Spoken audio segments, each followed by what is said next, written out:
All right, well, good afternoon, everyone. Hi, I'm Dave Stelzel, and as promised, I'm here sponsored by Checkpoint and Ingram Micro. So we have Tracy Hickox also joining us. Tracy, hello. Hello, all. Thanks for joining. Absolutely. Well, good. I appreciate you guys sponsoring this program today. And if you read into the thing that was sent out, I'm not sure all the things that it said, but really what we want to cover today are ways to grow your business. And so I'm going to be talking about some of the content that we use in some of the training classes. So if you've ever been to my website or seen any of my advertisements, you've seen that we have this program called Mastery, the Security Sales Mastery Program, which is all about really selling technology, but leveraging security and a lot of the momentum we see out there. So what I'm going to do is I'm going to spend 45 minutes. I'm going to go into some slides, and I want to show you some things. This is not an advertisement at all. It's a paid-for program by Ingram Micro and Checkpoint to give you real content on how to build your business. So I'm going to take you through 45 minutes of that, and then Tracy is going to spend some time interviewing me on some specific topics that he sees needs out there as he's working with resellers around the country, around the Americas. So that'll be an exciting time to kind of dive into some stuff deeper, a little different perspective, and then we will have a chance for some Q&A at the end. And I think we have some giveaways. Is that right, Tracy? That's right. We've got a 750 security gateway to give away to one of the attendees. So stay through the program. We'll be giving it away at the end. Right. So you definitely want to get in on that. And we're also going to be giving away some free seats in the Security Mastery Training Program, which are worth about $500 a piece. So you'll want to hang in for that as well. So let me bring you into some slideware here, and I'm going to go through some stuff that can help us sort of see what I'm talking about when we say we want to grow the business. So let me just get that set up here. And Tracy, can you see my full screen slide there now? It's still in the sorter mode, so you might want to go into full screen. All right, let me get to that.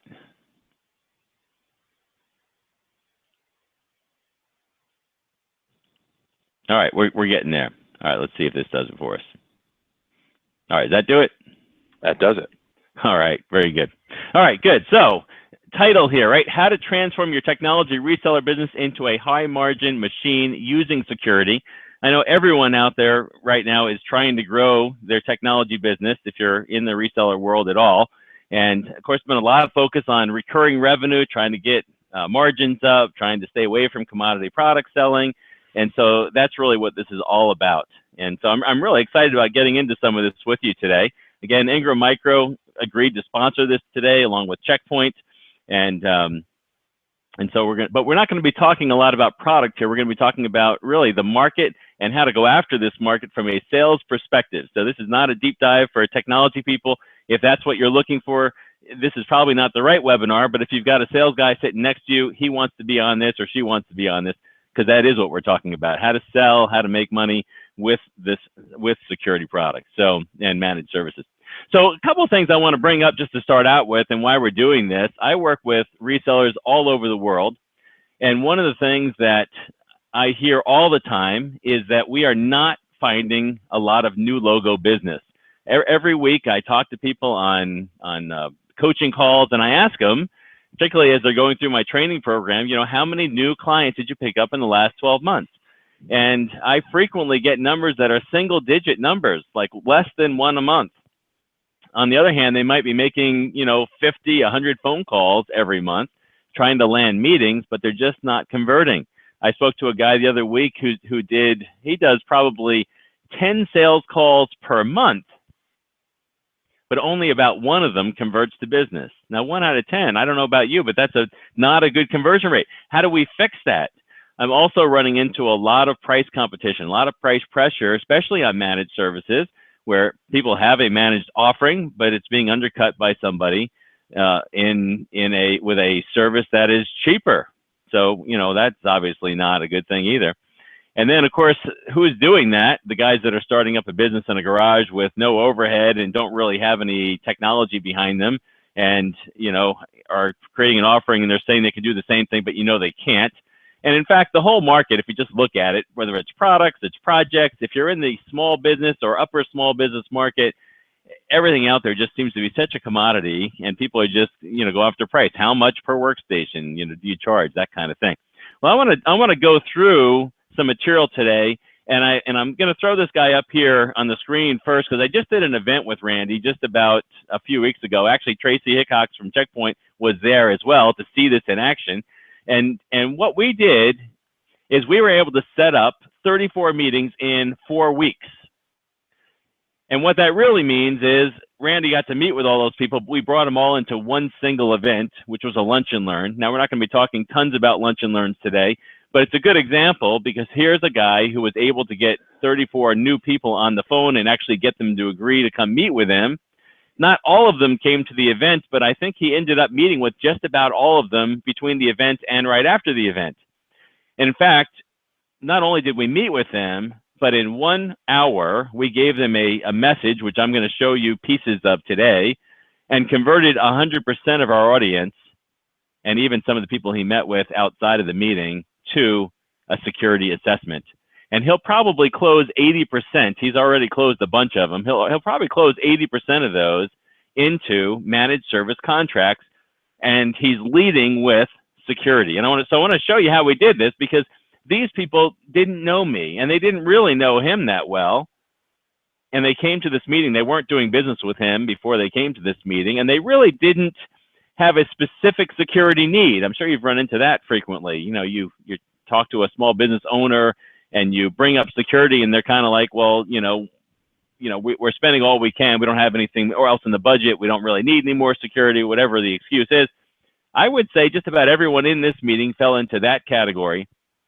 But by the end of our meeting, which was just about an hour long worth of speaking time, they were all convinced.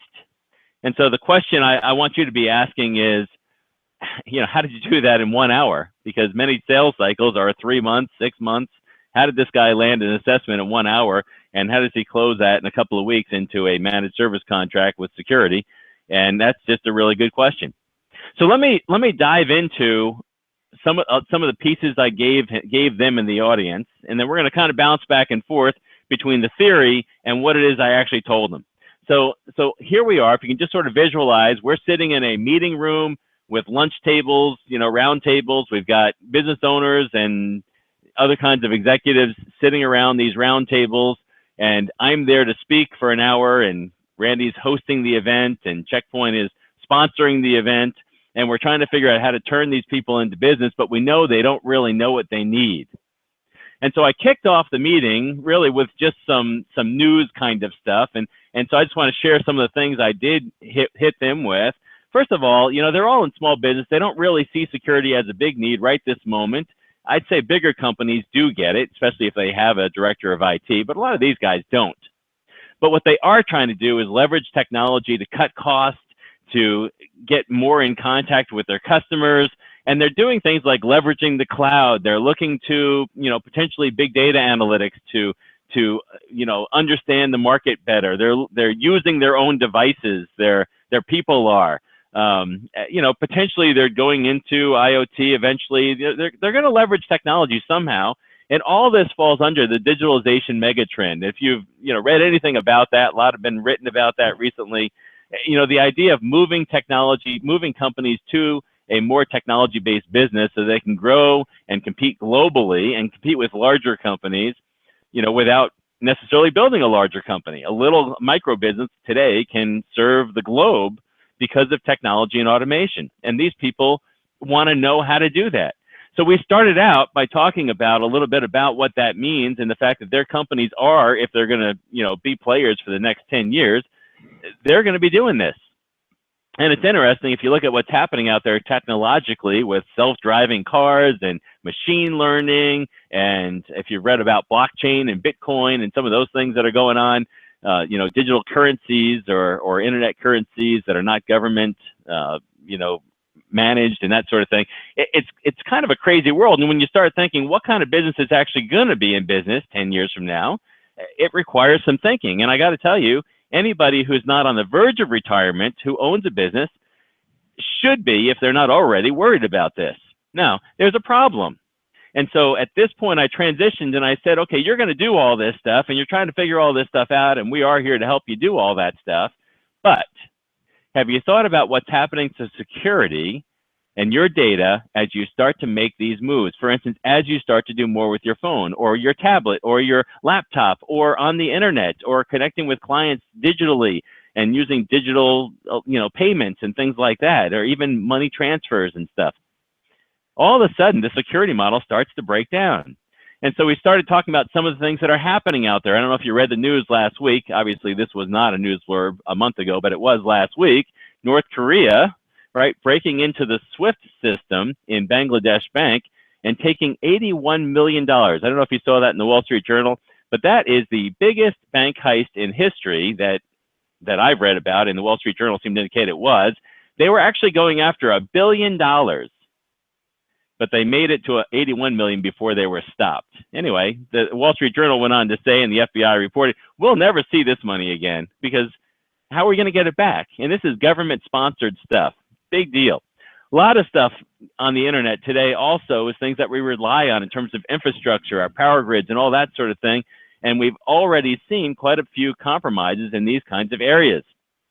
And we've seen some of our weapons and systems and like that sort of thing being compromised and actually being duplicated overseas.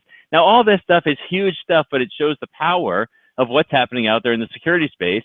And if we bring that down to a smaller level, we start to see things like ransomware hitting these smaller businesses.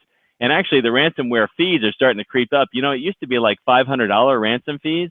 Now we're starting to see larger companies being hit as well and paying, 17,000 was a big number about a month ago, actually in February. And then several other hospitals were hit after that. And recently, a Canadian university paid $50,000 in ransom fees. And this particular attack is doubling every year. It's not the only one out there. But then there's also the question of intellectual property being stolen. And this is a big deal because small business is where the innovation takes place. And it really is what the American economy is built on. So if your clients or your prospects don't understand what's happening here, they could very well be out of business in a very short period of time. The Wall Street Journal called this the greatest transfer of wealth in history. And what they're talking about is nation states stealing innovation, process, ideas from small businesses and then implementing those things in their own countries without the R&D cost. And of course, competing on a global market with everything that we're doing over here. It's a big deal. And it's something every small business really needs to be in tune with. This is a war. And unfortunately, most of these small business owners are looking at budgets and not the war. They're not seeing, body bags coming back from overseas. And so therefore they're thinking everything's okay. And they're not really listening. So we had 1 hour to get this group of people woken up, thinking about this. And so, the question we want to ask here is, how did we wake them up? How did we get these guys converted? What did we do? Now, a little bit later in this talk, I'm going to show you where the real conversion happened. And in fact, there's a security principle that we're going to get to here that is key to this presentation. So this presentation is not all about news articles and what's happening out there, because that doesn't convert people, although it is somewhat interesting. And so what I was trying to do here really is just grab their attention so I could get them to the point where I could show them the real root problem. And when I showed them that problem, it creates a bit of uneasiness, and it leads to a natural conversion. So I'm going to show you exactly what we did and how we converted them. A little bit of theory, so I want to jump back into theory here for a minute and just talk a little bit about how we did this. So this is kind of a revolutionary idea. If you look back historically at the way technology has been sold, especially early on, like in the 90s, you saw clients reaching out to resellers looking for quotes, trying to get some, just pricing and that sort of thing. And of course, there wasn't a lot of commoditization yet, so people would pay, pretty good prices, and the margins are pretty good. Well, that's changed. And if we go out today to the average company, that company has already been talked to probably hundreds of times over the last couple of years by companies just like yours trying to sell them something, either upgrades, some kind of new software, or some kind of managed services. And it's really not working. I coach people who have made hundreds and hundreds of phone calls just to get a single meeting. And it's a waste of time, actually, is what it is. It's not working. So what we want to do is we want to combine some science here of marketing, selling, and consulting. And I want to show you what I mean by science. But, marketing is not marketing all the time. A lot of the marketing I see out there isn't marketing. Marketing is a science, and it's understanding what kinds of headlines and what kinds of articles and what kinds of copy actually move somebody, what kind of message actually grabs the attention of somebody who's already busy and doesn't have time to think about this. And that's where this presentation needed to start. I needed to move this audience to think about this. And then we need to move into a selling process that is designed differently, and I'm going to show you what I mean, but it's probably quite a bit different than most of the selling processes that you've been involved in your own company or in other companies. And then there's a bit of consulting that a salesperson actually needs to embrace if they want to move this thing forward and be seen as that trusted advisor in the organization. It's a powerful combination, but if we don't move this direction, I can tell you right now, the average sales guy is going to be out of a job here in the next 5 years if they don't learn to do these things, because this is what converts people. I want to just give you a few thoughts about how this conversion works. A lot of this comes out of my book, The House in the Cloud, which, by the way, is available on my website, delta.us, on some of the sidebars. If you go to almost any page off of the home page, you'll find actually there's a block right in the middle that has this picture on it. And you can get it for $1. It's a real book. I mean, it's a hard copy, 275-page book, written to salespeople. It's an easy read. It's interesting, I'm told. I haven't actually read it myself, but I understand it's a good book. And you can get it for $1, and it's free shipping. So, I mean, you just can't go wrong. If you're going to do anything for your career, at least get the book. So let's move into what it is that actually does convert these people. Okay, so again, back to some theory here. The secret to selling security and the secret to profitability is, first of all, forgetting about products. They are a commodity. Now, it's kind of funny for Ingram Micro and Checkpoint to be sponsoring a program where a guy's standing up there saying, forget about products. But we do need the products. But before we ever get there, we need to think about the assets. And what I'm talking about here is data. I need to get my client not looking at a product, because that ends up in a bake-off, like a comparison, or even a comparison between that product and my budget. That is not a good way to sell. What I want is I want a client looking at their assets. I want them looking at their data and the value of their business and the valuation of their company and going, hey, I really want this company to stay, to be good, to be profitable, and I don't want to lose my customer data and be on the front page of some paper. And then I need to find asset owners. Asset owners are people like business owners, but really they're anybody that has liability. That's a person who is in trouble if their data, something happens to it. And so I need to find their data, I need to find them, and I need to show them where the urgency is. And that's what opens doors. And I'll tell you what, it opens doors. In fact, we converted 100%, but not only did we convert 100%, but over the last 12 months, just about actually every lunch and learn I've done in the last year has converted 100%, every single one. Now, it hasn't always been like that. Over the last 10 years, it's averaged about 75%. I think the lowest I've ever had in the last 10 years or 12 years is 50%. And that was an event out in California, which was to much larger companies, but we still converted 50%, and some of those deals were quite large.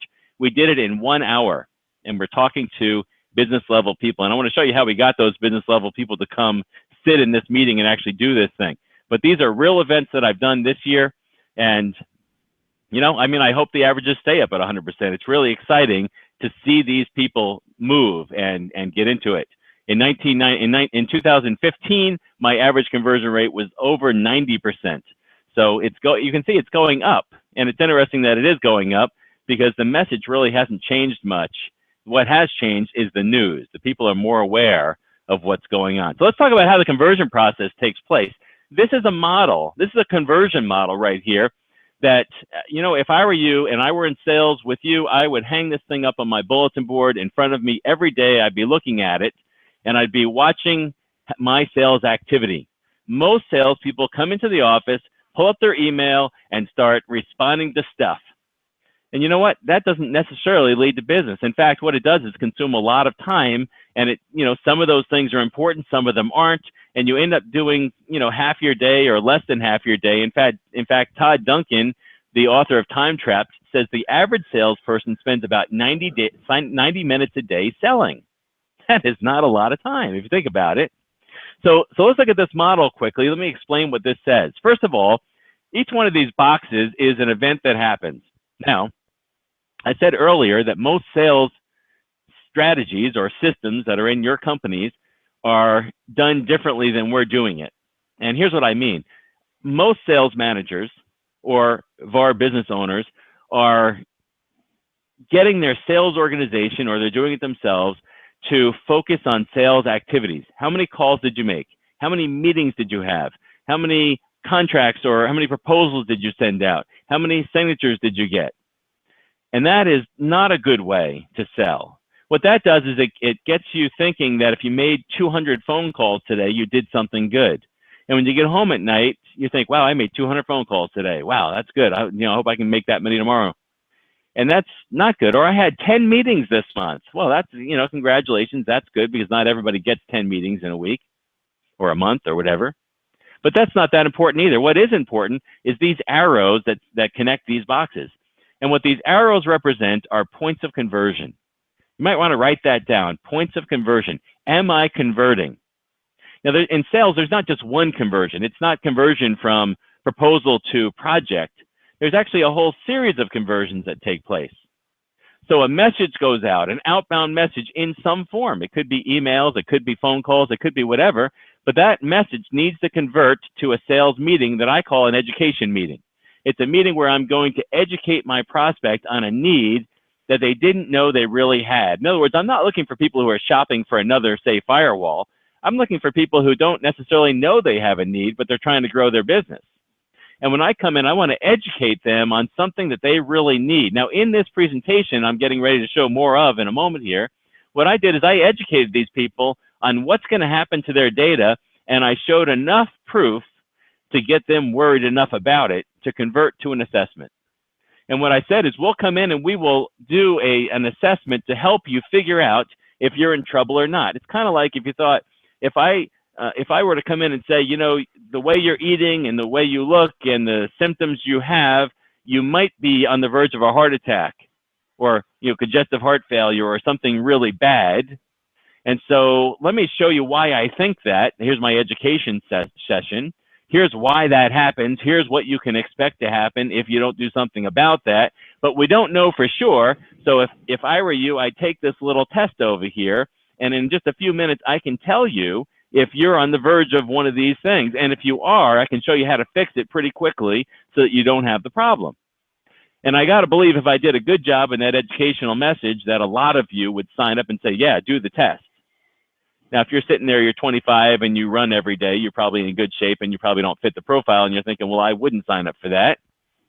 But there's something else you would sign up for. So the point is, can I convert my audience with my educational message?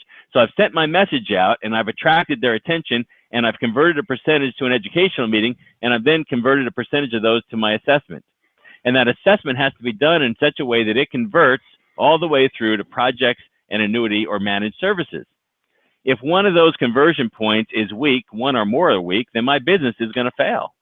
So I might be doing hundreds of assessments every year, but not converting any of them to annuity business. And what that means is that every quarter, if I'm charging for those assessments, I'm basically starting over. If I'm not really charging, or I'm charging very little, like I see in the S&B market, $2,500 assessment type stuff, I would have to sell, thousands of these to make any money by the time the margin is there. So what we want to do is figure out how to increase these conversion points so we can make this thing work. And I want to show you some of the messaging I use to do that.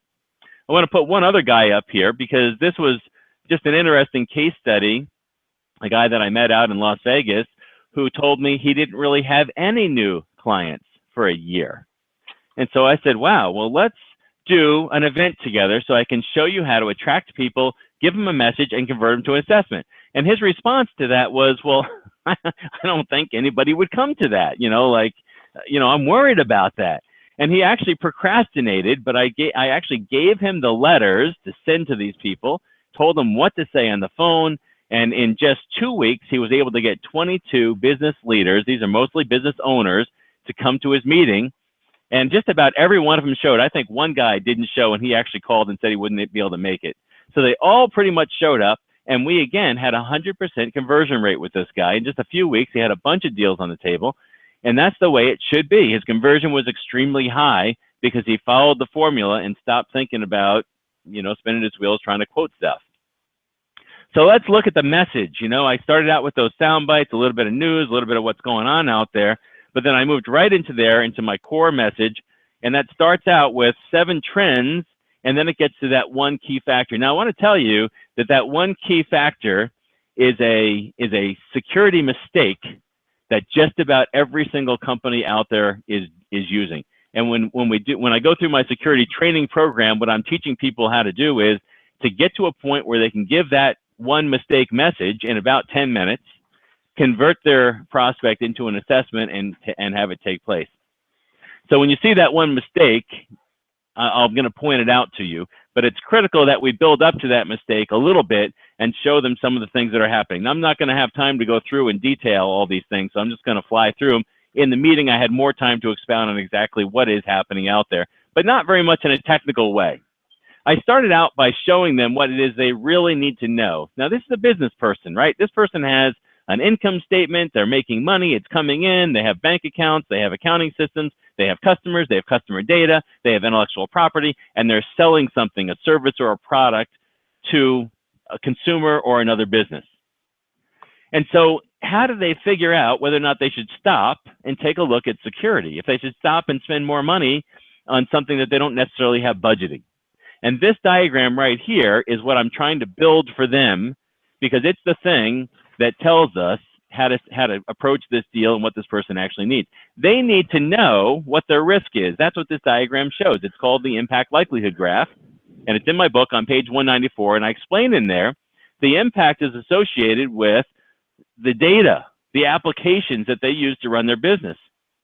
And most people, when they go in and they try to sell security, they come out with, hey, this bot is out there, this ransomware is out there, you need to be able to stop there, our product does that, blah, blah, blah. If you don't stop it, you're going to suffer downtime, or you're going to lose your data, or you're going to end up paying a ransom fee. And all that is impact. It's all important, but it's not going to grab their attention.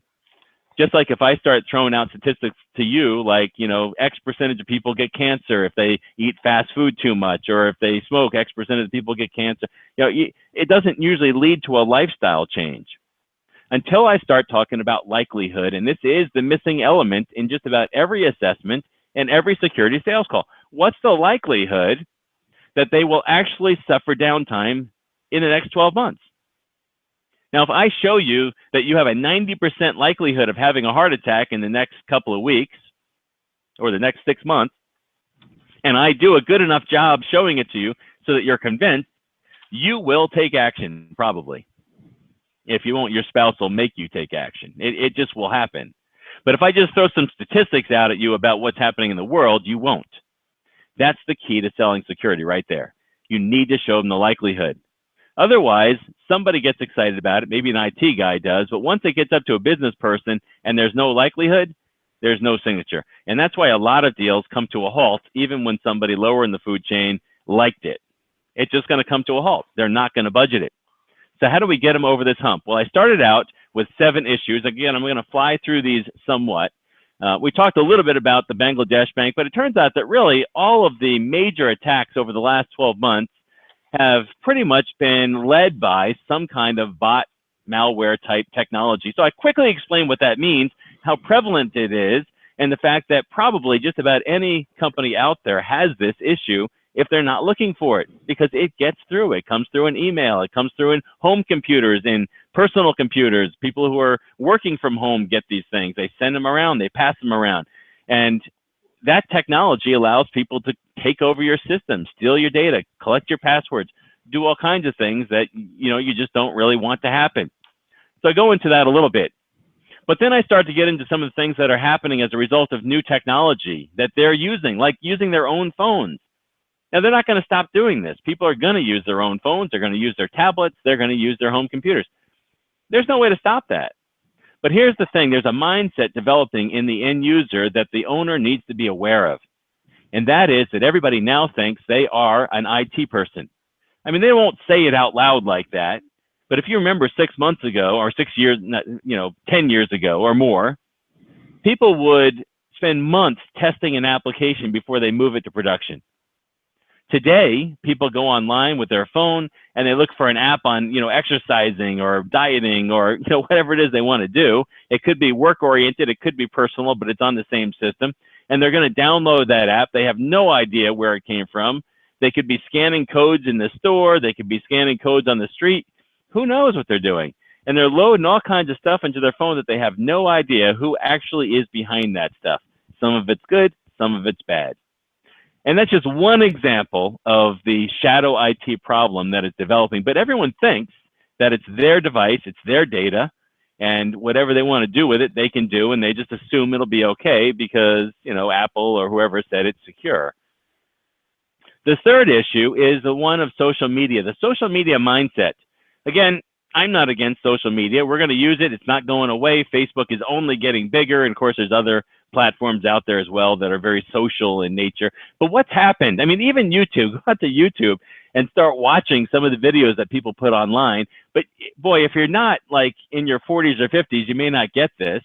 But, back a long time ago, 25 years ago, 30 years ago, nobody wanted someone to take a video of them because we just weren't used to seeing ourselves on video. It was enough just to take a picture of somebody, and you didn't want them to put it online. Today, people will post anything. They've got pictures and videos of themselves naked, even when they're ugly, they do this.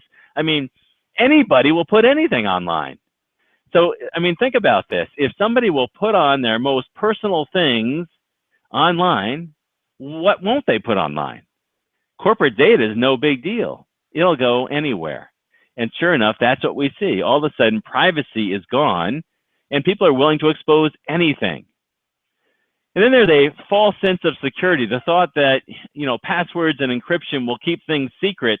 The truth is, social engineering can break through anything. What I'm talking about here is the ability to talk people into doing whatever you want them to do. Great book out there by Kevin Mitnick called The Art of Deception. In that book, he explains how to convince anybody to give you what you want, how to convince somebody to install software on their computer that will allow you to hack into that computer, how to get someone to give you their passwords. In fact, there was a article in the Wall Street Journal about a woman who was on Facebook, and she was using social engineering and contacting men in an investment firm on Wall Street in New York.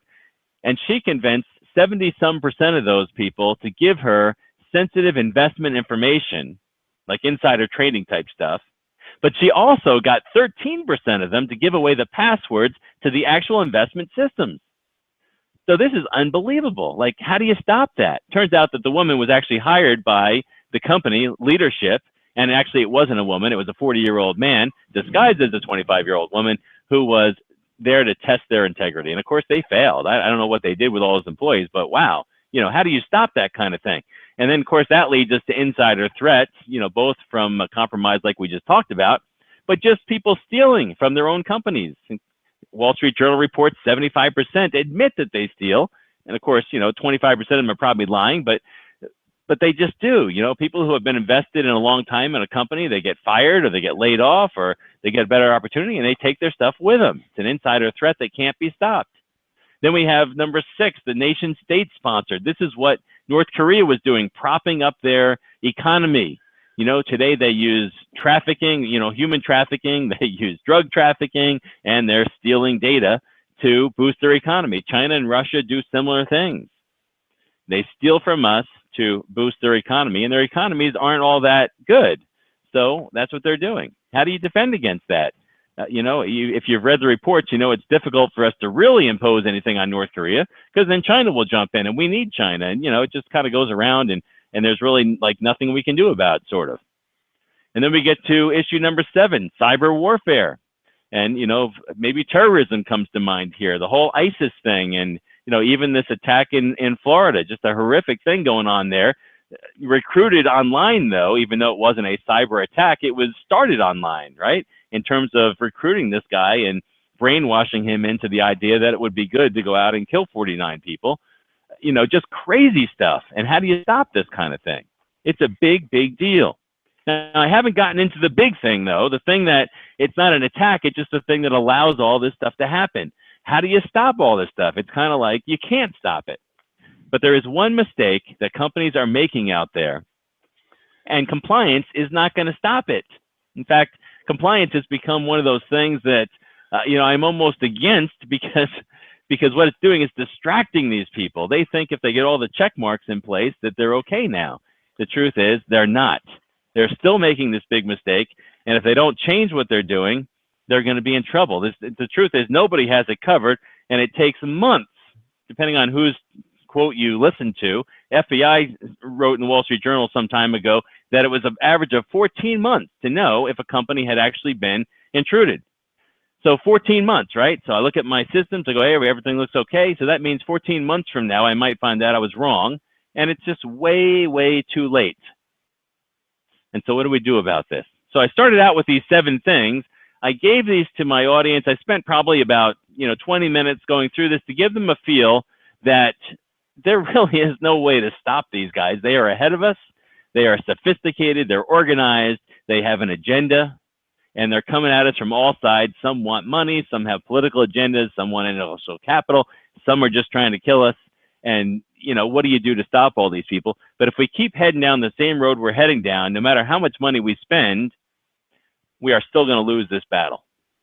And so here comes the key to conversion.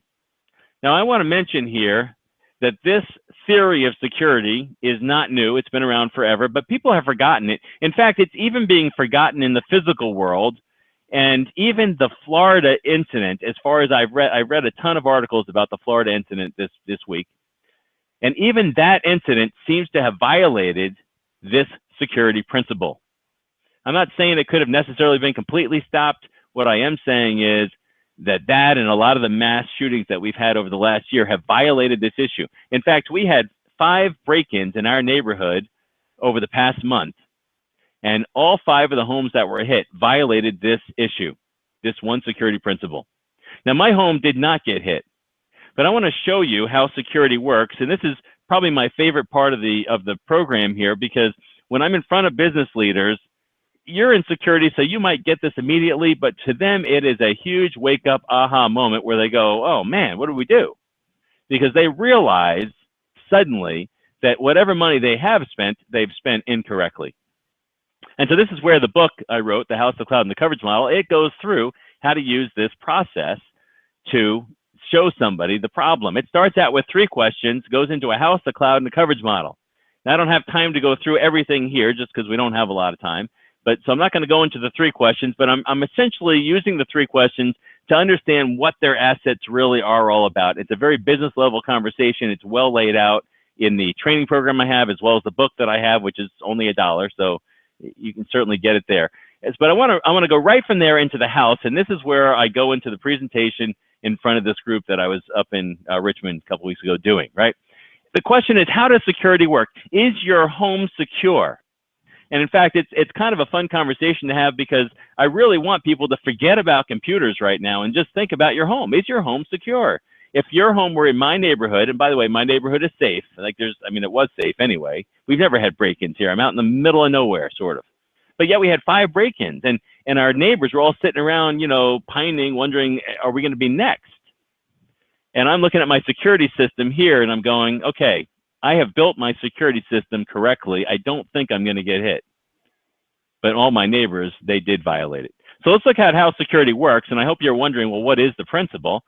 If you start looking at what secures a home, you start listing everything out. You come out with a bunch of stuff, right? Doors, windows, locks, a fence, an alarm, maybe motion detection, crime watch, which, by the way, doesn't really do anything. Monitoring, meaning like ADT has a connection into your home.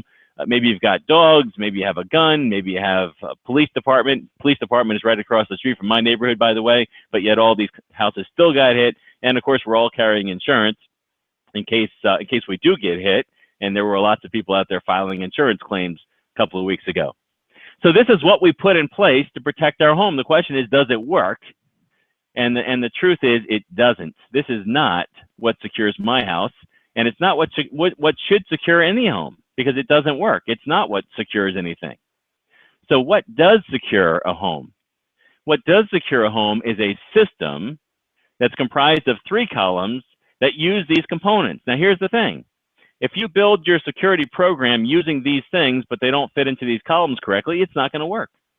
I was talking to a guy on the phone yesterday. He had a lot of these things, but you know what? at the end of our conversation, he said to me, Mike, security will not work. And I said, you ought to go fix that. It's these three columns: protection, detection, response. Protection keeps people out. Detection detects when there's a break-in. There's a response plan behind it to stop it.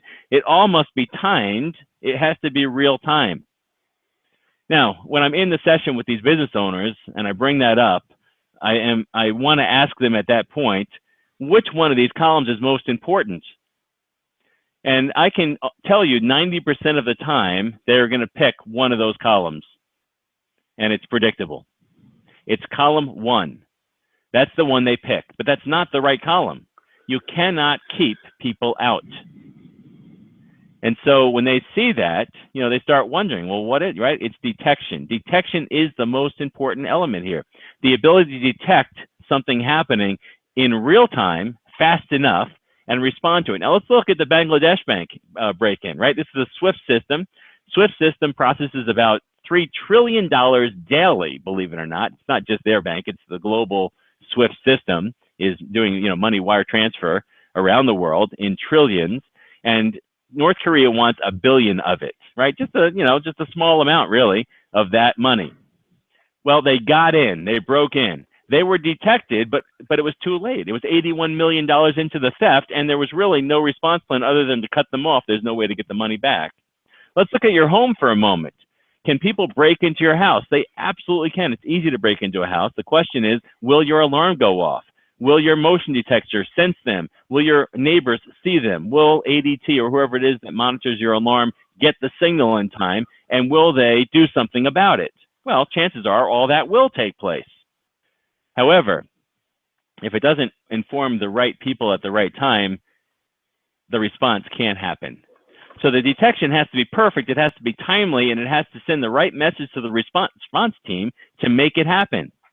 Unfortunately, my local police department tells me it takes about 11 minutes for the average mass shooting to take place, and it takes about 20 minutes for the police to show up.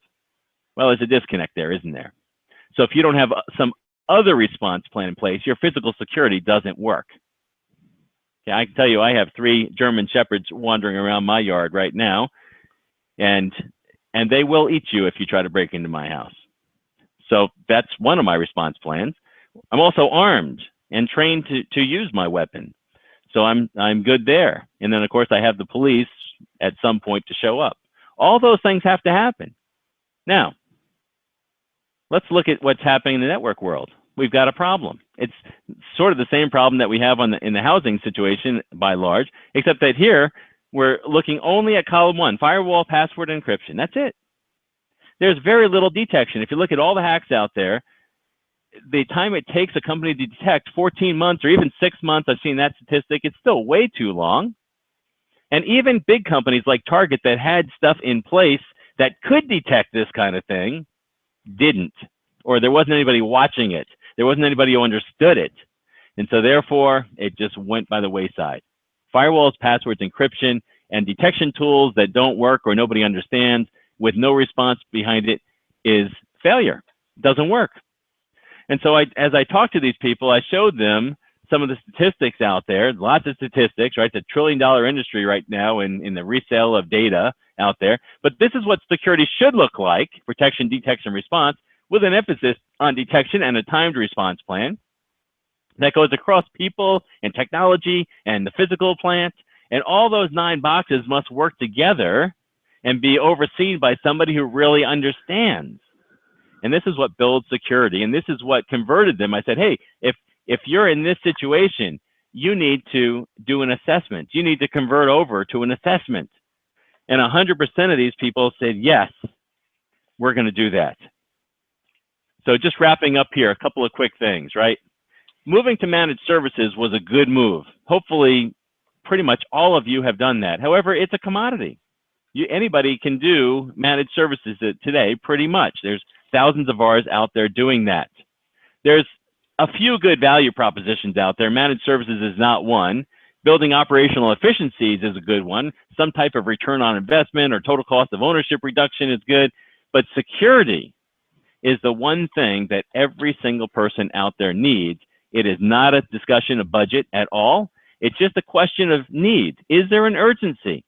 And I'll tell you what, if you go through an assessment and you find things that are urgent and you present them in business language back, your conversion rate goes up to 80%. It's a very simple conversion from assessment to project.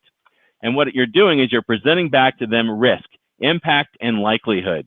You're giving them the intelligence that they need to make wise decisions regarding what to do with security. So in conclusion here, I just want to share with you a couple of things about the training program that Check Point is sponsoring. I've spent a lot of time with Tracy. I've known him for a long time. And Check Point is a product. It's a good product. But he recognizes that you don't just need another product. You need something you can take to the market, a methodology, a sales process, a way to measure risk, and then a way to respond to that risk to bring that risk down. And that's why we're here today, because we want everyone out there to understand how to get the attention of these business owners and how to get them to want more security, to see the need for it, and how to make a smooth conversion over. So what they've done is they've sponsored a block of classes. And what I've done is I've put up a sidebar. You should be able to see a sidebar. I'll check that in a moment to make sure it is up there. But you should be able to see a sidebar on the right-hand side that you can click that gets you on the list to potentially get a free class or it's not free, but it's sponsored, a sponsored class in that program. It is self-paced. It's video and audio, so you do it online. There is no date. Actually, that's the biggest question I get is, when does it start? It starts the moment you sign up for it. But people still always ask me, well, when does it start? When's the next one scheduled? It's happening right now. There are hundreds of people right now going through it. It is being used all over the world, literally right now. And so all you have to do is click on that button, enter in your name and email address. It says that I want to get on the list.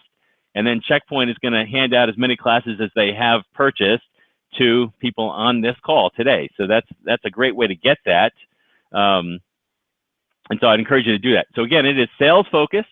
You don't have to be a technical genius to take it because it's not about technology. You don't have to be a security genius either. You just have to be interested in selling more stuff and wanting to learn how to use security as a value proposition. If you already sell security, I think you're going to find some new strategies that help you get higher up in the organization. I have used these strategies with very large companies, very high up in the organization, including Visa and Citigroup and AIG Insurance and other big companies. But I've also used them in tiny little companies that have, 5, 10, 20, 100 people in them. And the process is pretty much the same. It really does work, and it creates that conversion. And here are some testimonies of people who have done that before. So with that, we're going to move into a time of interview here with Tracy. So I'm going to take my slides down here. And again, you'll want to click on the thing to get your class thing. Let me just make sure that is up there. And yes, it looks like it is. So you ought to be able to see that up there. So Tracy, let me bring you into the session here, and we'll begin our interview time, and see if we can't shed some more light on some of the things that you're seeing out there in the market that resellers are running into and help them build their business. No, thanks, Dave. A great presentation as always. And a quick reminder to those of you on the broadcast, you do have a chat button that's available to you. So if you have any questions based on what you've heard so far, feel free to hit the chat button and ask some questions. We'll have some live time at the end as well. But if you have some things you want to jot down, go ahead. So Dave, one of the things that always jumps out at me when we have this conversation is with the prevalence of press reporting on security incidents recently, that small businesses don't fully grasp the risk that they have. Can I go through into more detail some of the bits in the presentation to help us understand why these businesses don't really understand how at risk they are? Yeah, I think there's two things. It used to be that even the large businesses didn't really get it, but now, most of them have security officers, and those security officers are reading the details on that stuff. I think most of the business owners, when I see small business owners, they might be getting the Wall Street Journal, which is good, but they probably don't have enough time to really read it. They probably do read their local paper, but if you look at the local paper, what you see is, Target got hit, Bank of Bangladesh got hit, right. FBI says this or that. And I think the small business owner is going, well, I'm glad I'm not big like that. Nobody wants my stuff. We're just a little guy. Nobody's ever heard of us.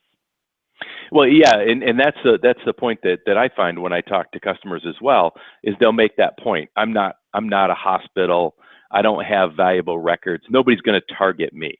There's a lot of press out there now about phishing attacks and social engineering, and it creates the impression that the hackers are focusing in on specific companies and specific industries. I just saw one the other day that there's a hacker out there or an organization that's reproducing legal licenses for the state of Illinois. So they essentially will send you a phishing email saying you're from the Illinois bar and you need to do these things to keep your status live and so on. So that's a very targeted type of attack. What I think we could maybe help the team understand a little bit is the nature of the broad attacks that are out there that aren't specifically targeted. So if you're on the internet, if you transact business on the internet, you're vulnerable. Nobody's coming specifically looking for you. It's the fact that your business has assets exposed to the internet. Maybe you expound on that a little bit. Yeah, so there's this thing called the class attack, and a class attack just simply means that I can create an attack that I can send out to a whole group of people, thousands, millions of people, and it kind of just does the same thing. And what that bot technology does is it tells me, it reports back that it's landed. So it's kind of like spam email, and if you're sending out your newsletter, right, and you get back a 15% response rate, 15% opened your newsletter. In this case, he's sending out something malicious, and 15% respond back. So he goes, oh, okay, I'll get into these 15. Now the hacker knows that Target is running, well, they know now they're running FireEye. I don't know if their FireEye box is actually installed or they understand it yet, but they didn't a year ago. But in the small business, the hacker knows, hey, if I get into a small business, there is no security. They probably have maybe a firewall. They might even be working on a cable modem with no firewall. I mean, it's common, right? And if I can just get something to them, and we're seeing stuff like, for instance, a mass email goes out. This is a big hack. Just a few months ago, a bunch of these went out. In fact, some of my clients had clients that had this issue. Mass email goes out, and it basically says that it's from somebody inside the company, so it's spoofed, right?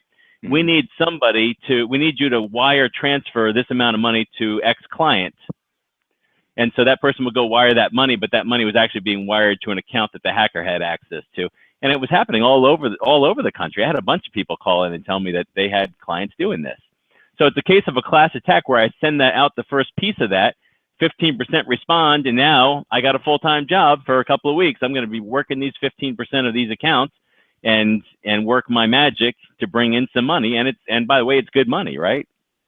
Well, you touched on something else that I think that's specifically important to the small medium business customer, and that is they may have some security device plugged in. And I have to tell you, when I took this job 18, 20 months ago, I looked at it and said, oh, how can I bring a program through the industry that's a little bit different than just selling a box somewhere? Because if you come from the commodity space where you're selling storage or you're selling internet connections, you and I both sold networking for years, and networking has become commoditized. But the good news about it is an Ethernet switch doesn't do anything other than pass traffic. So you plug it in, turn it on, give an IP address, and it's working. It's not going to bring your business down if it's not monitored properly. And so that's the issue, I think, with security is it's not just a box play. It's not just a technology play. You have to have the ability to understand what it is the gateway is doing, because it may pick up all kinds of alarming bits of information and trends and so on. But if you're not paying attention to it, so two things, if you're not paying attention to it, or if you don't know what it's providing you, then you're really not secure. You may have some things blocked, but as you mentioned, bots and some of the other more insidious types of attacks, you're going to be alerted that something went on, but you have to do something about it. And what we're interested in with this program is providing the insight to the folks on the phone that there's a business there. And it's actually quite a simple business, but it provides a lot of value to the customer. So talk us through that, about what the value is that folks can provide other than just selling a box and getting your 10%. Yeah, and actually there's a thing that I think that I want you to pipe in here for a minute, because the key to this whole thing, right, if you listen to the presentation I just gave them, if I just go in and talk about security, I'm not going to convert.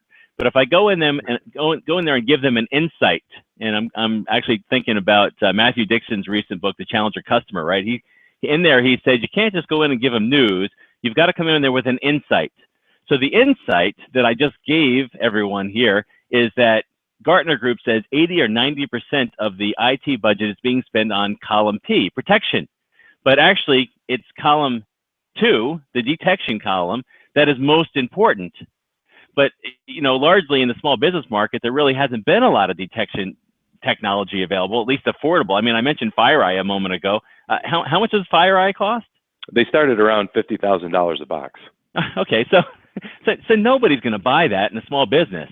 So at this point, the reseller needs something in there that is detection oriented, meaning it's giving them some level of intelligence, right, as to what's actually happening in the network. And then they need a way to respond to that issue in a timely manner. There needs to be some level of automated response that can potentially block things that are happening that the equipment senses, but then there also needs to be a team behind it that understands what's going on and can respond to the issue. So I know probably, I hope a lot of people are wondering, well, Check Point's a firewall and there's lots of other firewalls, but I know that you guys have spent a lot of time working on this detection side to be able to figure out what's coming in through an email or what's coming in through a web traffic that can be detected along with just not more than just blocking. So maybe just take a second and talk a little bit about how this technology, the stuff that's coming out now, is really much more detection oriented in addition to the traditional blocking type firewall. Well, you're absolutely right, Dave. Most of the technologies around security through prior up until this point have been around what happens. It's been around responding. So something has happened. I'm going to alert you that something's on your network, and now you need to go fix it. So that's still important, but much more important is prevention, because the hackers are getting smart. They're getting very, very sophisticated. These types of class attacks that you mentioned, there's known malware out there where just a few elements of the malware program are changed and they can no longer be detected. So it's what we call a 0-minute response. So what happens there is malware hits your network. It hasn't been seen before. There's no signature. So it can then go on and wreak havoc inside your IT organization. So there's a couple of things there. First is how rapidly our signatures updated. And that's a particular differentiator for Check Point. We have a service out there called the Threat Cloud. And what makes up the Threat Cloud are hundreds of thousands of internet sensors, as well as the installed gateways that Check Point's been selling over the past many, many years. We're the #1 provider of dedicated security in the world, and we have been for many years. So these devices all report incidents that hit them on an instantaneous basis to our data center. The data center then goes in, folks that work there's over 300 people that are dedicated to studying threats on the internet. They go in and understand and create signatures very, very quickly, as in the minutes. Sometimes just seconds go by or minutes go by from when a malware detection, new malware has been detected to what a signature goes out. So all Check Point gateways, the smallest $700 to $500 appliance, as long as it's under maintenance, it will get this new signature within minutes. So that's the first thing, is are you able to detect what's happening and download a new signature very, very quickly? Above and beyond that, there's the sophisticated technology that you talked about a minute ago, and those are usually referred to as a threat prevention or threat emulation type products. And FireEye is a good brand there. Check Point's got a great product there. Palo Alto's got a great product called Wildfire, and many, many other manufacturers. Our least expensive product at this exact moment, to deploy this threat emulation technology is in the $10,000 to $15,000 range. So that's still out of the reach of many small businesses. What we're bringing out in the summer to fall timeframe for the 700 series, which is our platform that's aimed at SMB, is a cloud-based version of threat emulation. So the device will go detect the traffic. It will sense something that needs to be looked at. It'll send that suspicious traffic to the cloud. The cloud threat emulation engine in the cloud will look at the traffic and clean it, send it back to the device, all within seconds. So that's a type of threat prevention available to SMBs, in the very near future that is unheard of, from the type of price points we're talking about. So a couple things there. And then the other piece of it that I think that really makes sense is what you brought up around detecting and responding, because in reality, detection is key, but responding.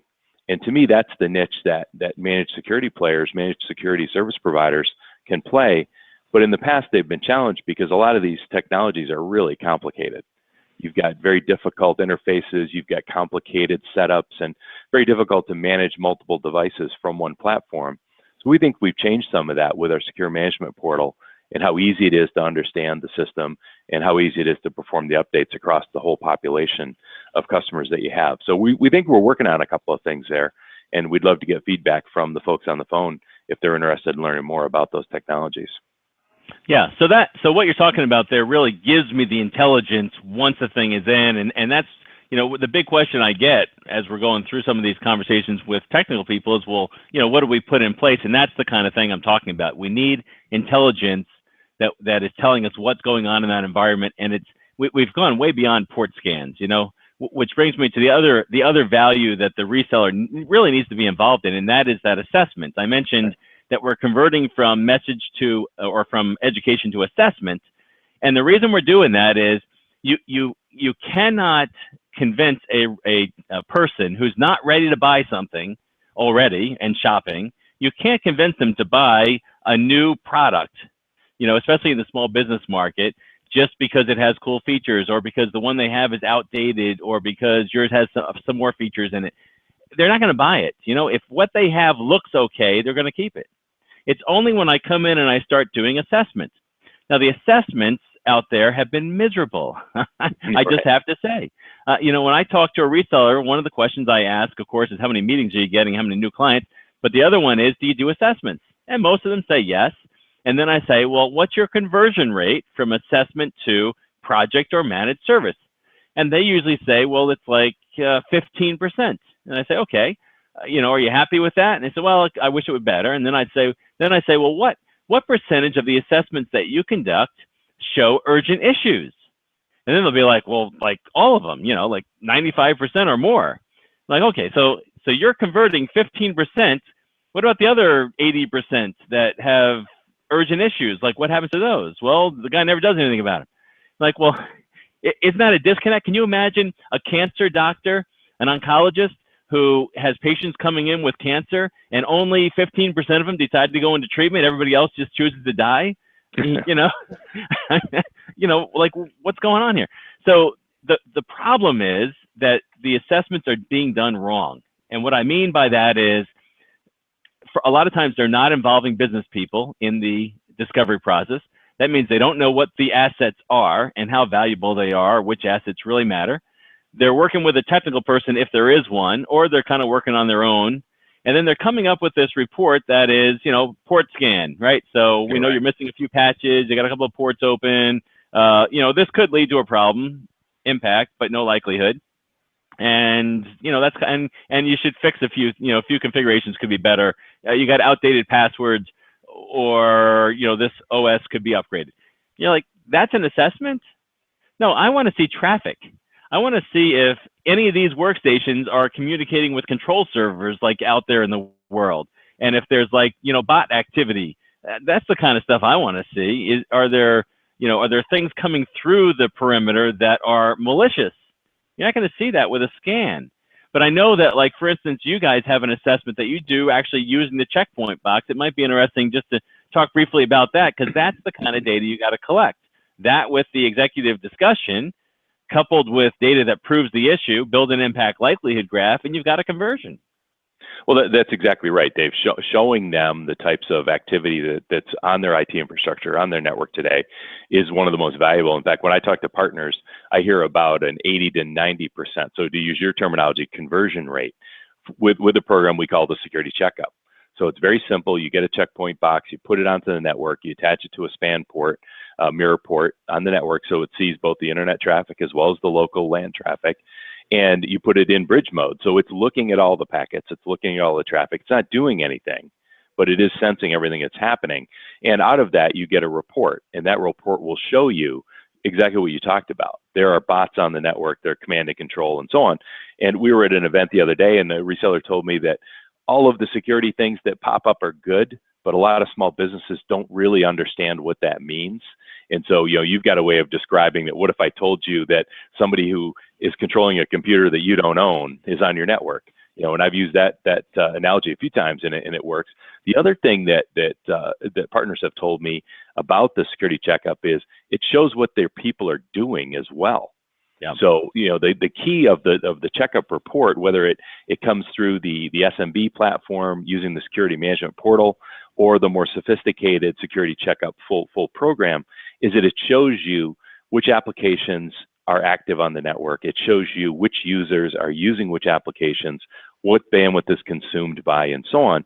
And so this one guy that I was just at a session with last week said, you know, it was a mind blower for the company. This company had about 25 people in it, and they found that 6 or 7 of the key engineers, a technology company, 6 or 7 of the key engineers were spending half of their day on YouTube. Wow. And they said, well, it would be nice if we had a lot of our technical information on YouTube, or they're editing videos, or they're doing all this stuff. And the president of the company said, we don't do anything with YouTube as far as I know. Right. So, you know, he was a bit of an eye-opener to him that his most expensive assets, his technical people, were spending the most of their day on YouTube. And so it's just something like that really gets you, to your point, gets the attention of the executive. Yeah. So basically, to summarize, you know, what's the value for the reseller? If they can do the assessment, interpret the data, package it up for the business person so they understand it, right? Technical guy turns it into business language so they can understand, and then puts the right things in place to get that detection going, but then has the experience and understanding to analyze the things that are happening and knows what false positives look like and knows what the real thing looks like. And sometimes that's even outsourced to a third party, but it's still part of the same program. And then there's people who can respond. And so if there's recovery to take place, or there's just things that need to be changed or shored up or whatever it is, then they're going to do that as well. And it creates, what they're doing is, if you remember the impact likelihood graph, we are checking out the likelihood, and it's usually high. And then we're putting remediation steps in place to bring that thing down to an acceptable level. You never get to 0. You know, it might be 5%, it might be 10%, but it's, you know, it's somewhere the company can live with based on the cost of getting it there. And then what keeps it there? What maintains an acceptable level of likelihood? And that's the MSSP program. That's managed services with a security aspect with the right stuff. So you're kind of watching it, and it's not quarterly, you know, checking in to see if your firewall is up and running. It's real-time ongoing monitoring of alerts and things like that. So you know when something bad is getting ready to happen, and you can, you know, stop things. No, that's right. Hey, let's switch gears a little bit and talk about a little bit earlier in the sales cycle here. You know, you mentioned right at the start that I would imagine something that caught a lot of people's attention, and that is being able to attract new customers. You know, the business that we're all in, to me, it's all about the new customers, because you've got to keep building that base. You're going to lose 1 or 2. Customers are going to go out of business, or a competitor is going to poach something. You know, there's a lot of things that are out of your control. You could be doing a great job. So you've always got to be adding new customers and bringing in new business. That's a challenge for everybody. Talk about that a little bit, about how this program we're describing can help managed service providers get new customers and then get the revenue out of them once they've made that contact. Yeah, so it's helpful to look back and see what the average company is doing. Again, I'm just looking across the board of the hundreds of people that I do talk to and calls and that sort of thing. And what I'm finding is, you know, people who are getting leads are getting them from referrals and getting them from, you know, web traffic. So let's take web traffic, for instance. Let's say I have several companies I've worked with that use Google AdWords or Facebook ads or something like that. So what happens is a company is online and they are shopping for managed services, and they're shopping because usually their current provider is either A, too expensive, or screwed up, isn't responsive, they don't like the attitudes of those people, or something like that. Those are usually what the issues are. And so now they're out shopping. So they come to your website, and actually I've got a client I'm thinking about right now who actually does this even today, even after I told him to stop doing this. So every deal that comes to him is A, competitive, and B, custom. Right. So what I mean is, I come to your website and I say, hey, Tracy, I need a quote, and here's what I want, okay? You know, I want these 5 things, but I don't want this, and I want this tweaked a little bit like this. And so you're going to spend the rest of your week trying to put together this really complicated proposal that meets everything that I just said. And I've got 5 other competitors in the wings that are doing the same thing. And then you're going to submit your bid to me. By the way, I don't really want to spend any time with you. So, you know, and then I'll pick the one that I think is the best. And I'm not even qualified to make that choice, but I will anyway, probably based on price. This is a waste of time. Now let's look at like the event we went to in Richmond the other week together, right? We brought a bunch of people who had no need that they knew about. So they weren't shopping. They had no knowledge of any other provider except perhaps one they're already using, who probably wasn't doing security. They came into a room and we educated them on something that was clear, concrete, obvious once we showed it to them, but new. So when they heard it, they were like, holy crap, what are we going to do now? And so at the end of that, Randy got up and he said, I'll tell you what we are going to do. I'd like my company to come in and look for the symptoms. We're not going to do a full-blown assessment, but we'll come in and we will tell you if you are under attack or have been under attack, or if it's highly likely that you will be under attack. And we'll give you a sense of if you really have something urgent going on. If you do, like cancer, we'll come in and we'll show you what to do. And you don't even have to use us. I mean, it's free, right? Go and use somebody else. We just want to see if it's there. And if you got it, we'll fix it. And if it's not, just keep checking periodically, because it will happen eventually. So in that case, what we did is we engineered the deal. So we went out to a list of people. I think he marketed to 300 people that you could purchase that list. You could be capturing those names through something on your website. But when you actually go to market those deals, what you're doing is you're engineering the deal on your side. You're saying, I already know what the market needs. I've built a program to address it. What I'm going to do now is I'm going to educate them on why they need what it is I do before they're shopping. And then I start running them through my conversion program. And what we saw with Randy's conversion rates is he doesn't actually make any cold calls anymore. He only calls people to attend an event. He does about 2 to 3 events per year. And here's what happens. This is really cool because we kind of engineered this over the last couple of years working together. So he'll go out to a list of, let's say 300 people, and 30 come to it. So 30 come to it, and we convert 100%. So that's 30 assessments. And we're going to convert 80% of those into contracts. So that's 20-some contracts. Then we're going to go back, and he videos the talk, right? So he's got a video. We cut that down to like 60-second clips, and then we go out to the 400 or the 270 people that didn't respond. Some of those people couldn't make the date but wanted to. Some of those people, didn't think it was that interesting and decided not to come. Some of those people never saw the email because it either got caught in their spam or the letter got thrown away and they never really cared about it. And some of those people just don't want to hear from you because they're just stubborn. So the majority of those people are actually still prospects. So we're actually doing a campaign right now with the video, little clips of it, and we're sending out a series of letters and emails with a cold caller. But they're not really cold calling, they're warm calling. They're calling the same list who got the letter, got the email, was invited to the event, has the video clip, and they're saying, hey, did you get the video clip? And the person on the other line might say yes, might say, I don't remember seeing that, whatever. And then they can just say, well, let me shoot it over to you right now, right? And just take a look. It's 2 minutes long. But this is what the guy spoke about when you missed the event last month. And we'd like to just come by in just 15 minutes. Just give us 15 minutes to show you what he said, because what he said was urgent and you need to know about it. And he's setting up appointments doing that. So he'll probably get twice as many more assessments just using the old event to call in the new people. No cold calling. It's all warm calling. It's all based on something around education, not to sell them something. It leads to an assessment, and it's an easy conversion to a contract. And it makes it fun. He enjoys it now. Yeah, it beats the heck out of calling 1,000 people on the phone and getting 1% to respond, huh? Yeah, it sure does. Yep. No, that's it. So you're talking about about marketing becoming a much more important piece of what the service provider does. In the past, it was hire salespeople to go out and knock on doors or cold call, as we just talked about. But it sounds like an integrated marketing plan is really what's driving the success rates that you're talking about. Yeah, I feel like you've got to start combining the marketing science, because that's what gets people's attention. And the education piece really is also marketing, right? Because it's moving people to action who aren't ready yet. That's what marketing is. And then once they're ripe, once they're raising their hand saying, yeah, I want the assessment really is where the sales process starts happening. That's where they see your technology in play, helping with the assessment.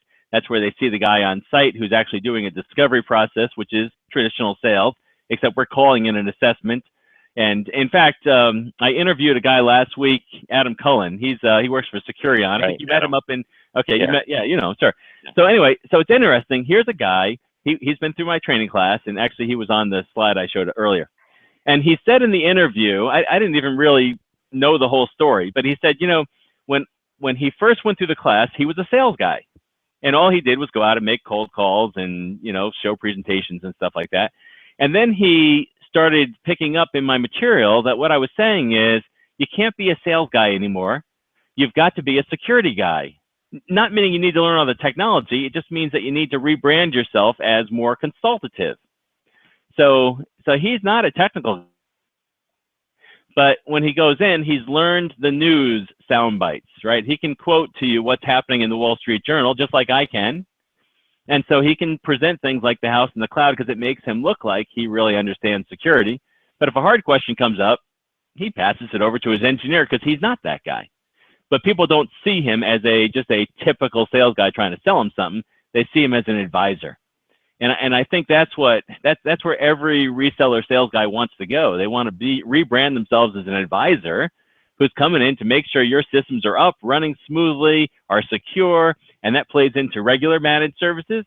And then it takes it a step further and gives more value by actually giving them the intelligence about what's going on the security side. And it just makes you worth a whole lot more. It's a lot easier. Yeah, agree. And that's why we put this program together, because, going out and talking about the exact detail of how let's say the 700 series gateway works, it's interesting to the technical people, but it's not interesting to the business owner because he doesn't understand what you're talking about. That's exactly right. Yep. They don't care about all that. That's right. So yeah, okay, good. What else do we have? Well, I think I'm out of questions. I think we've covered the material. It's time for the next segment. Okay. Well, I know that before we get into the Q&A, and actually, if people want to chime in with some Q&A questions in the chat box, we're going to just take a quick commercial break here, and not really a commercial. We just want to give you some update information on what's happening on the Checkpoint side. And again, we thank Ingram Micro and Checkpoint for sponsoring the program here. But I wanted to give them just a few minutes to show you some things that are happening there. So Trace, I'm going to bring up a document you sent me, and maybe you could just take us through a couple of quick updates. Are you able to see that? I can. Yep. Okay.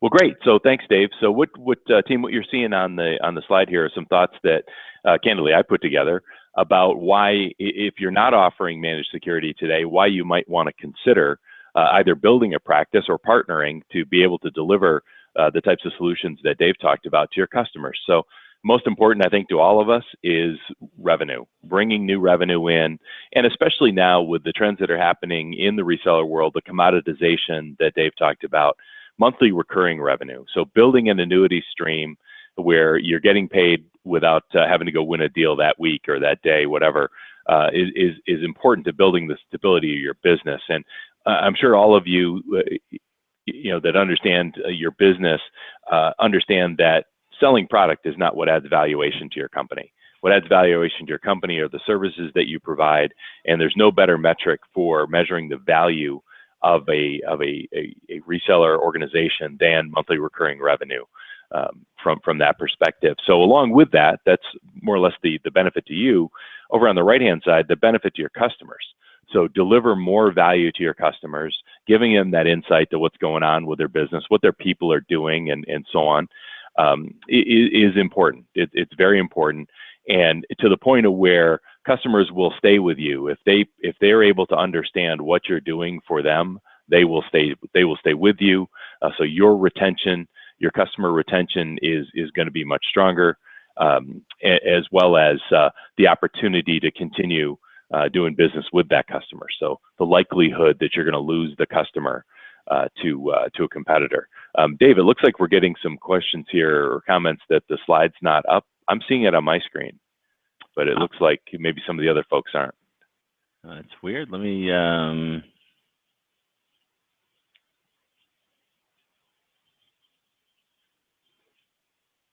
about now, folks? Can you see it now? So we're about 30 seconds ahead of everybody, so it might take them a second but I'm pretty sure that should do it. Okay. Okay, good. So it looks like we've got the slide up there. So fantastic. So as I just kind of went through the benefit to you as a partner, increase your monthly recurring revenue, deliver the value to your customers, and most importantly, improve your customer retention. Down on the bottom, I believe these two factors are the things that are my responsibility or Checkpoint's responsibility to bring to you, and that is make it easy to deploy and manage the solution. So a very complicated, expensive solution that requires multi-$100,000 individual to operate, that's beyond the realm of many partners. And that's, candidly, that's why many partners have stayed away from a managed security offering, is it's perceived as too difficult. It's too complicated. So we'd like to delve more into that if you're interested, to tell you about the program we've put together. We've tried to make it as easy as possible to both understand the technology, manage the gateways at your customer, make them affordable for your customer, and even to the point of providing a third party that will actually do this for you if you're not ready to build a managed service yourself. And then finally, from a financial perspective, you need flexibility. As a small business owner, I could come in and say, hey, I've got a great program for you. All you have to do is get 10 people certified and buy a bunch of these security gateways up front, spend a few tens of thousands of dollars on a management system, and you're ready to go. And your reaction is going to be, well, don't come back here again. So what we've put together is really a program that has very limited cost to you and is very incremental. So it's really on a customer by customer or pay as you grow type model, even to the point of a monthly bill, providing you monthly billing for all of the expense for the hardware, the software, and even the third party management service if you choose to go that route. So kind of a pay as you grow utility based model. So Dave, you can go to the next slide. So what we talked about throughout the presentation thus far is the fact that the threats are out there. So, now to move a little bit into the technical side, and I promise this isn't going to be a product presentation and there's not going to be any statistics or charts on the individual gateways. The challenge here is to protect your customers. And while you're doing that, you need to be able to have a way to report to them on exactly what you're doing, because making that customers feel secure that you're providing that protection, that you're adding value, is the key to that long-term contract. So if you look at that little graphic that's in the middle of the screen, this is what I alluded to earlier, where you can see some number of users on the network are using YouTube and Gmail and so on. And then finally, being able to access the data from your customers anywhere is very important. So you want to be able to provide updates and provide modifications to the security gateway in a way that doesn't compromise the customer's network and allows you to manage your business really from anywhere. And that's what the management system gives you. So you can go to the next slide. So we did just launch a new platform. So here's the only box slide we have during the whole presentation. We did launch a new platform this past January. We brought the first models out. We now have a family of 4 products in this space that that provide security services to the smallest customers, very affordable, in the $400 to $500 range, with full services and so on up through platforms that can handle full threat prevention at line rates up to 330 megabits per second. So one of the big challenges that's been out there in the SMB space from a security standpoint in prior years, and Check Point was vulnerable to this as well, is that the devices were underpowered. So we could advertise all of these sophisticated security services that you see in the little bubble there, things like antivirus and antibot and application control and intrusion prevention and so on. But the box itself wasn't powerful enough to deliver those services. So what happens is you put the box in, you turn it on, you turn everything on, and the internet access speed goes to a crawl. So the first thing the customer says is, wait a minute, I just lost half my internet bandwidth. What's going on? The users start complaining and they start turning off security features. Well, that really defeats the purpose of what we're trying to accomplish. So the 700 series has a very, very fast processor in it, gobs of memory. Long and short is it's designed to operate with all of the security features running at all times. Move to the next slide. So we talked a little bit before about the management, and for you as a managed security services provider, the management platform is everything. So in the 18 months that I've been with Check Point, I've been out talking to many of your peers out in the industry, and the number one thing they report back to me is, hey, the security gateways are all pretty similar. When the rubber hits the road for us, it's how easy is it for us to manage these devices? I've got one partner that I've been talking to over the past 6 months or so, has a tremendous number of our competitors' devices installed, over 300. So as you can imagine, he's a big target for me. And the number one thing he reports back is that it's very difficult with this competitor's platform to go do upgrades across his entire base. He basically has to touch each one of the devices individually to do an upgrade or to do an update on the device itself. So provide new protections, if you will. So very important to do these updates.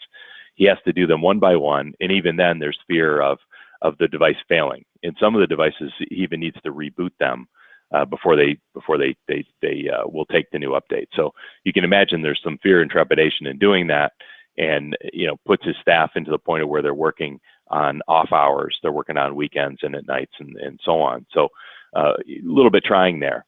And then finally, automation's the key. Dave mentioned this earlier, that you're a small business, you don't have a lot of people sitting in a NOC to manage these devices. So if you can put automation out there to send out scheduled reports, to send you updates on when things might be happening, and most importantly, to automatically download the security updates and keep the gateways fresh, that's the most important thing out there. So the secure management portal is a key part of the system, and that's included with what we're talking about.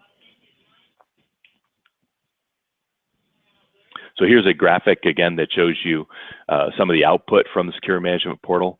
So it's a screenshot of the report that you can send to your customers really as often as you want to. And I had a partner tell me the other day that one of the most important things about the report that he sends out is he uses this to generate a quarterly review with his customer. So he sends the report on a monthly basis, and at the end of the quarter, or at some point during the period of time, the sales rep calls the executive of the company and says, "Hey, we've been sending you the security reports. Have you been looking at them?" And of course, the executive says, "No, I haven't been looking at them." And so what the sales rep says is, "Well, I think it's a great time for us to come in and just spend 15, 20 minutes. We'll review very quickly at a high level the reports we've been sending you. We'll look at the bandwidth utilization. We'll look at the applications your people are using. And let's have a conversation about your business." And of course, all of us on the phone know, what's that? That's a sales call. And that's an opportunity to go find out what's new with the customer and what their, what types of new opportunities there might be, without it being a blatant, "Hi, I'm from XYZ company. What are you buying today?" So it's a great way to add value to your customer. Go to the next slide.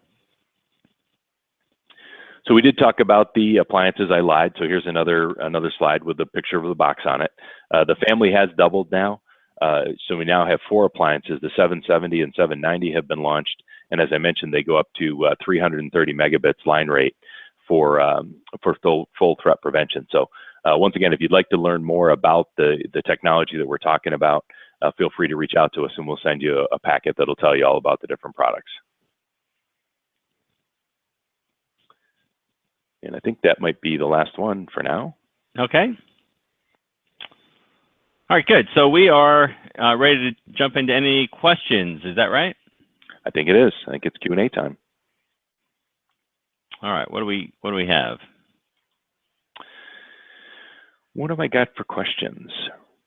What are the most prevalent threats that you're seeing with your customer base? I think the big one to be talking about right now is ransomware. Yep. Personally, I don't know that is the predominant threat, but it's the scariest one. It's the one that small businesses are helpless, against. So, if they get some kind of bot on their system, there's a good chance that somebody will take action with it. But if ransomware comes in, it's going to encrypt everything. And interesting statistic I came across recently, 77% of backups fail on restore. So I keep seeing groups out there writing about ransomware saying the fix is having a good backup. And I'm like, well, good luck having everybody test their backup. The real fix is being able to detect it before it actually encrypts everything. Well, that's right. And so backup is a good idea. There's no question. Yeah. Being able to detect the ransomware is the key thing. And the key thing there in detecting it is ransomware is essentially a bot threat. And what that means is an agent is loaded on a computer somewhere, but for the ransomware to really do anything, it has to establish a command and control session with a device off-site, off the customer's network. And that's where we don't want to get too much into the technology here, but the sophistication of the anti-bot engine inside the security gateway is key, as well as the updates. So recognizing that ransomware has been put onto a device on the network, that's important. So that's the frequency of the updates. And then secondly, being able to recognize that a command and control session is attempting to be established and preventing that session from being established. That's where the magic comes in, and it's really sad. And you've been in this space a long time, Dave, so you probably have the same reaction I do. I went to a session the other day, and all the speaker was talking about was ransomware, and what a threat it was to small business. And I'm grinding my teeth in the back of the room, saying, why don't you just put a security gateway on the network that can detect ransomware? Because we talk as a vendor, we talk a lot about the most serious thing that can possibly happen, because there's incredible competition in our space to be the best, the fastest, the newest, and everything else. But in reality, while a lot of malware is adjusted and changed so they can be evaded, or there's types of malware that can resist threat emulation engines and so on, those are very sophisticated threats. Most of the ransomware threats that hit the market today do actually have a defined signature, or can be detected by the bot engine, the anti-bot engine. The gateway's not installed properly, it's not managed, it's not monitored, it's not up to date. That's what most of the challenge is, and especially with small business. Yeah, I think, I mean, you're absolutely right. When you read the paper and somebody says they got hit with something, there's always a comment, or just about always a comment comes out from some security company that says if they'd just been up to date on, their Microsoft patches, this wouldn't have happened. Something simple. But the other thing I always think about is when they say backup, backups are important, right? But I'm sure you've had to restore a computer at some point. How long? The last thing I want to have to do is restore all the computers in my office. I don't even have a lot, but can you imagine if you had 20 or 30 or 50 or 100 or 200 computers, and somebody said, well, just restore your backups? I mean, wow. Shut down the company for a week, That's exactly what happens. That's right. I mean, it's in the news all the time. MedStar Health got hit here in the Washington D.C. area, and I think everyone knows how automated healthcare is today, with a sense of nurses with iPads and so on, and all the equipment is scheduled, all the tests are automated, and so on. And the news around here was that MedStar, the patient, system they put in place to have patients seen and administered within 15 to 20 minutes had stretched to several hours because of the backlog out there. So talk about an impact. That is the ultimate impact. And as we talked about, the likelihood is there with this ransomware that's floating around. And that was a ransomware attack that could have been prevented. Yeah, and it is high. That's an impact likelihood graph. It is high. That's right. So, yeah. Here's a question we've got about how do I get started? Isn't it expensive to do assessments? What if I don't have the skills to do that? Yeah, so I think obviously you need to get started by going through the training program. So if you haven't clicked on the little button, make sure you do that so that you can get into the class. But getting started, there's a lot of things we can do here, right? I think it'd be helpful, Tracy, if you commented on, for instance, I know the actual reseller doesn't have to monitor the box because you've got some offerings that do that. You want to just mention that? Yeah, absolutely. So I kind of alluded to it a couple of times. So we put a program together, recognizing that many resellers, in fact, the conversations I've had in the year and a half I've been here, is there is a reluctance from many partners out there that they feel like they're on the line, they're on the hook if something bad happens, that they don't have the skills to, we may recognize that something's happening, but then what do? We don't know what to do. So, we've just kind of, the little boy crying fire, hey, your house is on fire. I don't know what to do about it. I don't even know how to call the fire department, but at least I'll tell you your house is on fire. So there's been concern there. And so what we did is we put together a third-party offering so resellers can actually provide a very sophisticated managed service to their customers without any investment at all. So it literally is without any investment. In fact, you and I were just talking about how simple this program really is. Take your training, take the training that we've been talking about today, go out and get some pricing on the equipment and sign up with our managed provider and provide a bill to your customer on a monthly basis. It really is that simple.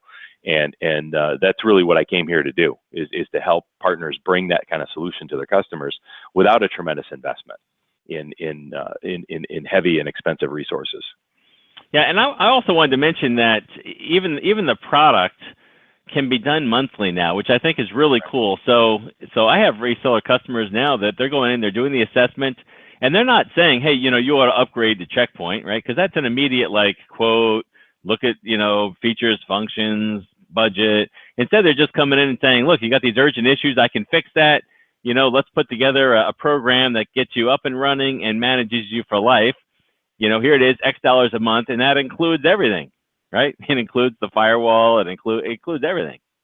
No, that's right. We put a program together that really doesn't have a big upfront investment for the partner. It's really up to you to set your billing up with your customer however you want to, but it does provide all the equipment that you need and the management software and so on a monthly basis, starting from customer one with no huge investment.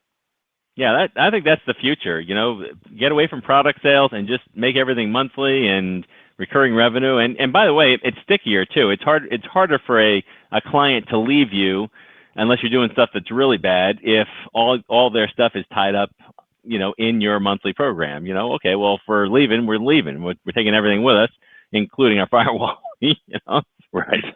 So. No, that's right. All right, what else do we have? Let's see if we've got any. We don't have any other online questions. Anybody on the phone want to? We can open the lines up, right, Dave? So people can ask questions, or should they use the chat button? You can you can do chat, or you can also request to talk if you. I see. Okay. Okay. So okay. Looks like we're good. All right, good. Well, we don't. Well, very good. Well, Tracy, I want to thank you again. Well, also for sponsorship and also for Ingram Micro, and I know they're on the line, so I appreciate that sponsorship and just kind of putting the program together and supporting it, because I think this is important. And going forward, you know, we got the same goal, right? We want to help these resellers grow their business. So thanks for being here. Thanks for taking the time and also for the sponsorship.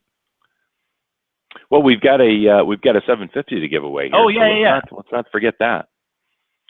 So let's go into our sophisticated algorithm here to go find the right the winner of the device. And I see Brian from Agility Netcom. Is Brian still on the line? If so, please send a chat and let us know you're still there. We think you're still here, so let us know if you are.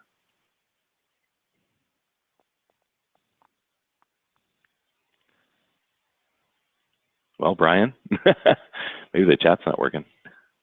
I don't know. I didn't get one from Brian. Of course, we are a little bit behind, so I'm not sure. Okay. All right. Well, we'll go ahead with Brian. We know how to reach him. Right. Okay. Very good. Well, good. Well, we will get in touch with everyone then. And of course, we'll get the classes out to those who signed up. And if you have any questions, you can always contact us through my address, which I gave you earlier in the slide content, which is dstelzel@stelzel.us. So very good. We'll enjoy the rest of your afternoon, and thank you very much. Okay, thanks to everyone for attending.